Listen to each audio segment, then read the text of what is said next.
This is Joanne Gagne, and today I would like to talk about the role of literacy in the visual art classroom. As we know, disciplinary literacy and the importance of teaching reading and writing in all content areas has become an important focus of the core content standards. In the art classroom, special education students are provided the opportunity to express themselves visually and examine cultures, increase fine motor skills, and examine that part of their brain that they don't always get to use.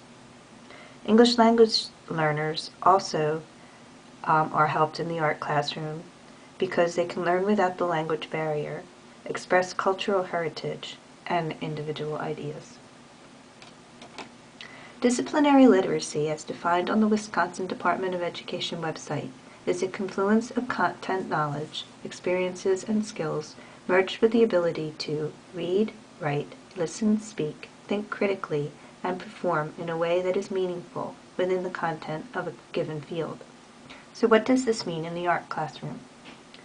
Well, for thinking, one of the main important ways that students think in an art classroom is very nonlinear. Many students have difficulty thinking in nonlinear ways, and that is an important role of the art teacher, is to teach students that you can redo and rethink and change ideas. You don't always have to think in a step-by-step straightforward process. Speaking. It is important to understand how to speak in the art classroom about your art, to understand where your influences have come from, why you are choosing to do certain things, where did you see that before. It's an important part. Another part of speaking in the art classroom is critiquing. To learn to critique other students' work and to, this goes with hearing too, listening, to be able to have your work critiqued without, being open to that is a big skill. Teachers need to understand that they need to teach critiquing.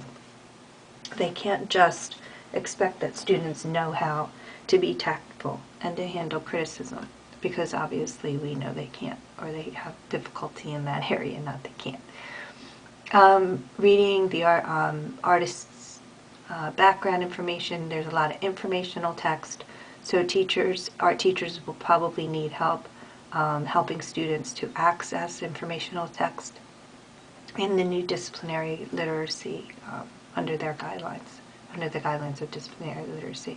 There are a lot of great aspects of disciplinary literacy that can help art teachers to access information, help their students access informational text.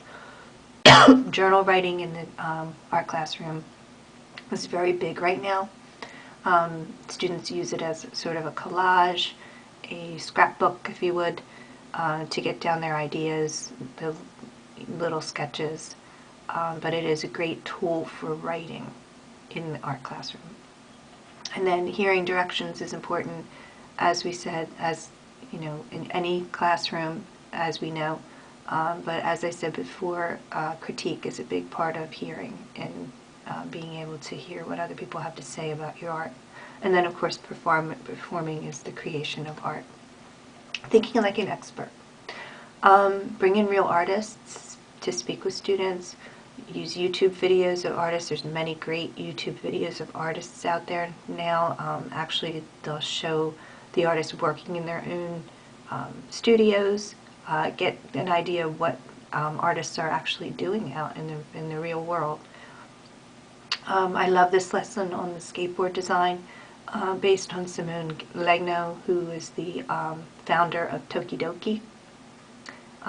Incorporate technology into the classroom. Use iPads and laptops to research backgrounds and to help students understand movements and cultures. And then the idea that you could team up with the technology teacher and create actual artwork. Maybe they have a good Photoshop on their computers that you could use. This is how art teachers can use literacy in the classroom to build content knowledge, to build prior knowledge and to guide the building of lessons in the classroom. As you can see, number 7, compare and contrast artistic elements. And then, of course, finding evidence in their lessons to evaluate the work. And then there's a short Bloom's taxonomy in the art classroom. I love the synthesis. How would you add or take away from your artwork? Basically, what did you do? How did you use the artists that we've learned about in your artwork? How did you synthesize the learning?